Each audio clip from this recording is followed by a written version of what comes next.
Yo, what's good, team? We're back, and I want to go over explicitly heat and cold exposure in this module. When it comes to health, when it comes to your biology, cold and heat exposure are the yin and yang of your health and the cornerstone of your performance. It is not just ice baths, the end all and be all. It is not just baking the sauna 4 times a week.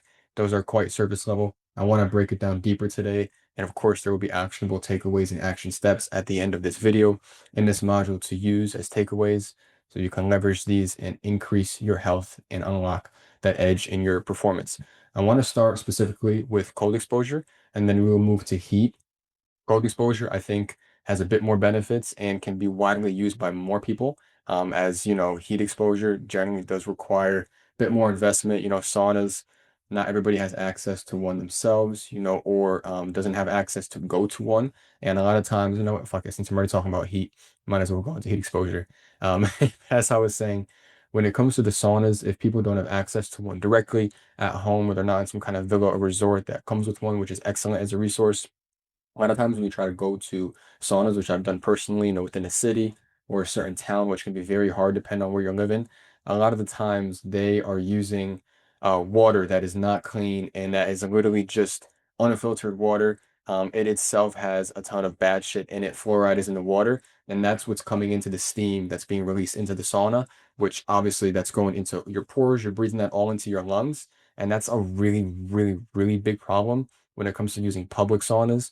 Sometimes, a lot of times you'll go to the gym. Sometimes there's like an Equinox. I know here in the US, other fitness gyms, they do have a sauna, they have a steam room. If they do, I go and I ask them, hey, is there purified water or filtered water you guys are using here? Or is it kind of just like same things coming out of the water fountain? You're just using that to disperse, into the sauna. 9 out of 10 times, unless it's a very upgraded, gym more or less. Again, typically, I'll find that 9 out of 10 times the quality of the water that is then being evaporated into the air that I'm going to be sitting in for 10, 20 minutes is extremely low quality water. And that's a massive disqualification for me as it's a direct, basically, injection into my lungs, my pores, my skin. And that's a massive disqualifier. So I know that that can kind of eliminate a lot of the heat exposure that is possible, but there are other ways to go about it. And at the end of the day, cold and heat exposure are used as tools. And if you do have access to a sauna, it is a great way, one, to reset and conditionally in a healthy manner stress the mitochondria, which are the powerhouses of your cell that produce energy and ATP. Sauna is a great way to metabolically reset and also break these mitochondria down and recharge and for them to multiply. If you do have access to a sauna and it's clean water, purified distilled water that's being used, that's obviously then turning into evaporated water and steam within the steam room or the sauna. That's excellent. Ideally, as far as the temperature, really as hot as you can handle. Like anything else, even with cold exposure, right? You want to work your way up to these things. You don't want to, it's your first or second time in a sauna. You don't just want to say fuck it, right? And just go steaming in. If it's your first time or second time and you're kind of going in with maybe somebody that's way more experienced or does this as a routine or a ritual, which is excellent. Oftentimes the body can very much be shocked a little bit too much. And God forbid you have a panic attack, you can have just way more anxiety. I've already known people that have had panic attacks and it's just a road you really don't want to go down. Some people even have heart attacks because they want to try it out, they want to experiment, but they don't condition it to do it properly. Okay. Now, in particular, if you do have access to a sauna, right, and all the variables are good to go, I would immediately just start by going in, just do like a quick 4 to 5 minutes, right? Get in there. Obviously, you want to pretty much have almost no clothes on. Really, when I go in, it's just me and my drawers, right? Me and my boxers. There's no glasses. Obviously, there's no electronics. I know some people that literally bring their fucking phones in the sauna. I think that's very stupid. Unless there's a reason why you need to have it for an emergency, right? Just leave it in your locker or leave it outside, like whatever that may be best, and just go in there for 3 to 4 minutes, right? It's a great way to use after a workout because anytime heat is used, heat expands, right? The cold constricts, it contracts, heat expands. One of the key fundamentals when exercising, after exercising or any form of physical exertion, is blood circulation. The more blood we can get moved around into the tissues and throughout the body and circulation, the more oxygen we can also get in with that blood, which the sauna does. It perfuses way more oxygen. The more we can get of that, the way more blood we can move around, therefore accelerating our recovery. This is why you probably also heard never take like a cold shower or do like an ice bath unless you're incredibly sore after a gym workout, specifically one that is hypertrophy, like aesthetics, and also strength focused. You never want to do cold exposure. Usually the KPI is about 3.5 to 4 hours after. Because again, right, that vasoconstricts. So it makes your arteries, your capillaries, your vessels, it makes them smaller, which minimizes the blood circulation and the oxygen carried throughout the blood to those tissues, which is hindering not a great amount. I'd probably say anywhere from probably 10 to 20%, probably closer to like 15%, but it is stunting your recovery. And you're working out hard, you're training hard, you're blocking out time in your schedule for it. You want to get the most benefits you can really get from it. You don't want to hinder that by, not being aware of some of these things and then going and doing them. Right. So don't do any cold exposure 3 to 4 hours after working out. If you want to use it as a tool later on in the day, which we'll get into here in a second, you can use that. That's perfectly fine. But at least 3 to 4 hours after doing some kind of hypertrophy or strength training. But a sauna in particular is great. Again, if you're a beginner, you can start with 3 to 4 to 5 minutes, right? Not at a crazy fucking high temp, but go in there, feel it. Your lungs might start to burn a little bit, right? You're going to start to sweat profusely. This is when, very similar to cold exposure, you want to control your breath, right? You want to try to calm your nervous system down, even when it's in face of a healthy stress. That's what it's all about. It's maintaining and increasing your level of stress capacity to handle these conditions that we're basically conditioning the body and the mind in a healthy, conditioned way, right? So the sauna, again, don't go in there fucking balls to the walls. Go in there, condition yourself 3 to 4 to 5 minutes, right? Don't go to the point where you get dizzy. Make sure you also have water in the sauna with you to stay hydrated because it's pretty much going to kind of go right through you throughout your pores, which is perfect. And as you start to build up this tolerance, a little more and more, which is awesome, then you can start to go to, 6 to 8 minutes, right? 9 to 12 minutes. And then eventually you really want to start to work up to like this 12 to 15 minute. Experts that have been doing it for a while, sometimes they'll do 20 minutes in the sauna. Now, if you don't have access to a sauna, right? This is when you can go home, or again, if you're at the gym, I recommend just taking a very, very, very hot shower. Because again, this is going to go on the extremities of our body, our head, right? Our arms, our legs, even certain places in our genital areas. And these hold a lot of heat. So when we heat them up more, again, that heat penetrates the skin and increases more blood circulation, more blood flow. So you're not going to get all the benefits you'd get from a great sauna, but you'll still get some benefits and accelerate your recovery because you're adding heat. The mitochondria is being moved around, the blood is being moved around, more oxygen to the tissues, further accelerating your recovery. Okay. Now, in a perfect world, right? You've been doing the sauna, you also have access to an ice bath or a cold shower, whatever it is, on a day that you're not working out, right? So you're not working out, or maybe you're training just for cardiovascular reasons, or just trying to shred fat, not really trying to build muscle or kind of increase your strength, which is fine. If you can't, right? In a perfect world, try to do like a circuit. So this can be like 5 minutes ice bath, right? Like 5 to 8 minutes sauna. And if you do like 3 rounds of that, and again, this is once you work up to it, not immediately. Once you work up to that, it's really telling your body, hey, healthy stress, just the opposite. Healthy stress, just the opposite. And literally the body's just like, it's almost like literally the yin yang symbol. It's literally just going like this. And it's like a full body detoxification through your tissues while expanding blood flow to the tissues and constricting. It's literally like this, almost like your heart pumping. And it's a complete washout and detoxification of the bad shit that's in your body, sweating it out and making room for new fluids, new nutrients, optimizing your hormones, right? Stressing out your mitochondria in a healthy way to the point where your body's like, okay, cool. Like I'm being stressed out. This is going to make me better. This is going to accelerate my recovery. It's going to make me feel better, become stronger, become more lean, etc., etc. So that's what I would do. Perfect world with heat exposure or a sauna, right? If you only have access to like the shower for heat exposure, just take like a 5 to 10 minute hot shower. Don't end it on cold because again, we talked about not doing cold exposure, especially if it's a hypertrophy or strength focused workout that will hinder gains and acceleration. The only time you really want, and I hinted on this, you really want to use cold exposure, excuse me, after a workout is if like you're extremely sore, like you kind of just really overreached, you went really far, maybe even having an event the next day where let's say you did legs and you just don't want to be fucking sore out of your ass. That's when you can go ahead and really do some cold exposure and that'll kind of help reduce the inflammation, reduce the soreness. But 9 out of 10 times, I would not recommend that unless given in that special case. Okay, so that's heat. You have access to a great sauna, a great hot shower. Start with about 3 to 5 minutes. Get in there, let the blood, the oxygen profuse, move all those tissues around, and you're going to stress your body in a healthy manner. Now, moving on to cold exposure, actually one of my favorite because I feel like it just brings out the highest level of Sean, just the energy, the focus, just the I want to rip somebody's head off more or less. Cold exposure is awesome, but at the same time, it is still a shock to the body, right? And it needs to be conditioned and trained properly. So for somebody that has never done cold exposure before, they've never kind of been involved in it, they've never really tried it. Maybe they've kind of, turned the water on cool, they've taken a cool shower, whatever, that's fine. But really, I would recommend, let's say you do not have access to an ice bath, right? And you only have access to like a very cold shower or something of the sort. I'd recommend first going into the shower, first times first, right? Just hot, take your shower. And then once like you're just washing the soap out of your, or the shampoo out of your hair, excuse me, and also the soap off your body. So I'd say the latter, maybe like 2, 3 minutes of that shower. That's when I'd recommend kind of cranking that fucker all the way to ice.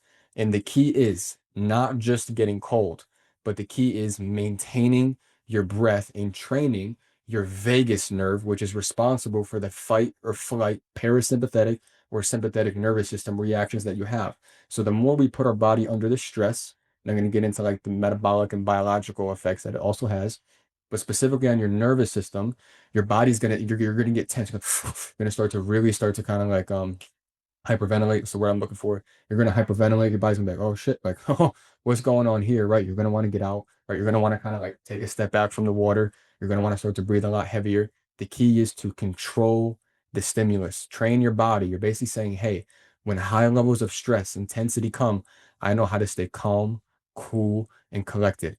Nothing's gonna bother me. Nothing's gonna shake me. I'm a rock. You're not gonna move me, right? So what you can do is when you're sitting under that ice water, right? It's hitting your neck. Maybe you're washing off your body. Like I said, it's hitting different parts of your body, your extremities. Just sit there and really slow down your breath, right? Take inhales, take slower, deep exhales coming out, and really slow it down. Next thing you know, you're going to be used to it, right? Once you start to get used to this a little bit, that's when you can kind of spice it up, right? Instead of getting in the shower warm, now you crank the shower all the way to very, very cold to ice, and then you get in it immediately, right? So let's say it's normal temp in the bathroom, like house, apartment, whatever, and then you get into the cold shower. It's an immediate temp check, right? An immediate dysregulation. And that's where now there's a different level of stimulus, right? And even if you did really, really good controlling your breath and staying calm when you switched at the end of the shower, it's going to be a whole different ball game now. And this is where we start to manipulate different variables. The body builds up more stress and we can condition it and react to it in a more healthy way over time. Okay. So that's when you start to work up, turning the shower immediately to cold, going in first things first. I know sometimes what people will also do is they'll time it, right? So you work your way up again, you're manipulating another variable, how long you're actually in the cold shower for or in the ice bath for. So typically, you want to start out maybe like those 2 to 3 minutes, work your way up like 3 to 5 minutes, 6 to 8. I usually don't recommend spending any more, like as far as like a cold shower. There's no reason to spend any more time in a very cold shower or even ice shower for any more than like 8 to 10 minutes. At that point, like your body's getting used to it. If you're built up the tolerance, you're kind of just wasting water, spending more money and your body's already gotten the stimulus, the reaction. So you don't really need to go beyond that. So that's in particular with cold showers. And it's all about, again, your reaction to the stimulus. Train your vagus nerve, just like you take control of your mind, which you saw in the mindset module, right? Remind this motherfucker up here. I run this game, right? We're done when I say we're done, right? Don't give in to what your body wants to do. Take back control of your mind, slow down your breath, right? The goosebumps are going to come on, slow it down, regulate your breathing, regulate your nervous system. And that level of stress control and retention is going to carry out into every other part of your life, from getting objections on sales calls to, unfortunately, it all happens to us, catastrophic events in our life, whatever it may be. This is going to help you be able to react and control these stressful events, which makes you a more certain, competent, grounded individual, which is just the kind of man you want to become in life. If you're not that person already, you build yourself to be that man, right? So that's in particular with cold showers. Now, let me kind of go into the ice bath, which is typically where you would get the most benefits and also a bit of the science behind it. An ice bath, typically, you want to, again, if you're starting off anywhere from like 90 seconds to 2 minutes, and again, then work your way up to more of like your 5 to 6 minutes. Some people stay in the ice bath for as long as like 7 or 8 minutes. But again, you have to work up to all these different levels, right? And at the same time, same exact thing. We're going into that level of stimulus, right? Just control your breath, slow it down. And what happens too metabolically is something called thermogenesis, right? So when your body naturally has its own kind of maintained temp, right? Also known as homeostasis, right? Same thing like in dopamine. Dopamine has its own homeostasis. Your body temperature also has its own homeostasis, its own baseline. Obviously, when we get into that very cold water, right, our body temperature drops internally, right? So the body's like, wait, okay, we need to get back to our baseline. We need to get back to a balance of one. So what it does is internally, it has to heat up certain brown fat cells and needs to start to make the mitochondria run like this, produce way more energy in the form of metabolism. And that actually starts to help burn fat, speed up your metabolism, increase the production of your mitochondria, and your energy while also controlling your vagus nerve and building up that level of controlled stress and controlled conditioning. Also, when it's wintertime and you don't have access to sunlight, it's not as warm outside, right? There's not that much warmth pretty much going on. Summer's gone. We're getting into those colder months. A lot of times people get more sick easily. And yes, a lot of that's from sleep, a lot of that's from nutrition, a lot of that's from a lack of daily habits.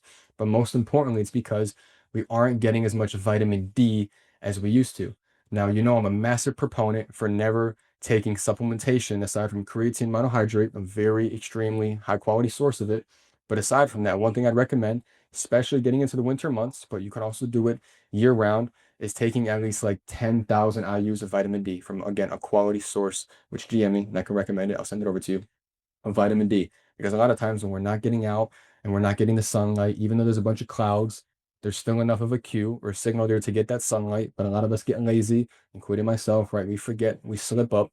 By doing cold exposure, your body again is forced basically to really endure this conditional stress, and certain parts of your mitochondria actually become in a place where, because they're not getting the exposure from the sunlight, internally they can produce their own vitamin D, but that only happens under extended periods of time of controlled stress from cold exposure. And the reason why that happens is because the body and the mind, it's all about adaptation, right? So when the winter months come around, if we go back, 1,000 years or X amount of years, right? When we didn't have the lifestyle we have now and the luxuries of society, the way it's been built, our body had to adapt to various conditions, various climates, things of the sort. So when the sun started to get lower and there wasn't as much sunlight and the body would get very cold, the body still needed to produce vitamin D, and there wasn't supplements back then.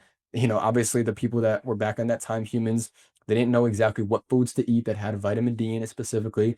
They didn't have a way to do the testing and all that, obviously. So by them being in the cold, they still had to go out and hunt for their food. The body naturally has its own pathways of when it's stressed out conditioning because it's forced to adapt. In those climates, once again, it makes that vitamin D on its own, but it doesn't do that by just sitting there. You need to control that stress. You need to utilize and adapt to that level of cold exposure to get the metabolism benefits, increasing your stress capacity, burning fat, as well as producing vitamin K, or excuse me, vitamin D, when you're not going to be getting vitamin D from the sunlight you almost always get during the spring and summer and fall months. That starts to come down more. Cold exposure is the stimulus. It's the adaptation mentally and physically for the body to produce internal vitamin D, as well as also having that added supplement to make sure your vitamin D levels are stable and you still have plenty and that does not become a deficiency within your body. Okay, so I know that was a lot. That was a lot of science. But just to kind of recap and give you some actionable takeaways for cold exposure, if you don't have access to an ice bath, start by just taking a cold shower. Maybe just finish the last 2, 3 minutes when you're kind of washing down your body, washing the shampoo or soap off your body. Turn it pretty much all the way to cold, as much as you can handle, right? Do it for about 2, 3 minutes. Control your breath, slow down your vagus nerve, control your mind, right? If you're doing it in an ice bath, same exact protocol, right? As far as like temperatures, you might be saying, well, Sean, you didn't mention any temperatures. It's hard to gauge, because we have our own metric system here in the US and it's different in other parts of the world. But ideally, you want to be between, I'd say, 54 and 58 degrees Fahrenheit over here, as far as kind of like the essence and like the coolness of the water with the ice in it. That temperature is very hard to gauge in the shower. It's a lot more easier to kind of control and manipulate that variable with an ice bath. But the essence is pretty much as cold as you can get it. That's kind of the overall concept here, is you want to get as cold as you can get it. Sauna, same way, once you've done it for a little bit of time, you want to get it as hot as you can get it. Obviously, when you're taking a hot shower, that you can only go so far, right? So you want to try to handle that heat up your extremities, right? Cool your core temperature, things of that sort. We went into the science behind why you don't want to do cold exposure, pretty much right after a workout, especially if it's strength or hypertrophy focused, unless you're really trying to eliminate or kind of reduce soreness and inflammation within the muscle. And how heat is great after any kind of workout is it moves the blood, it moves the oxygen around, which accelerates your recovery, oxygenating and boosting the mitochondria's energy. ATP outputs adenosine triphosphate, right? That's your energy stores, right? So that's how cold exposure can accelerate that, and also how heat exposure can also accelerate your recovery as well. And that is why heat exposure and also cold exposure are the yin and they are the yang to your health and your performance. And if you have a day where you're not physically exerting yourself, right? You're not engaged in so much recovery, this is when you can do that kind of circuit as you've built up to it, right?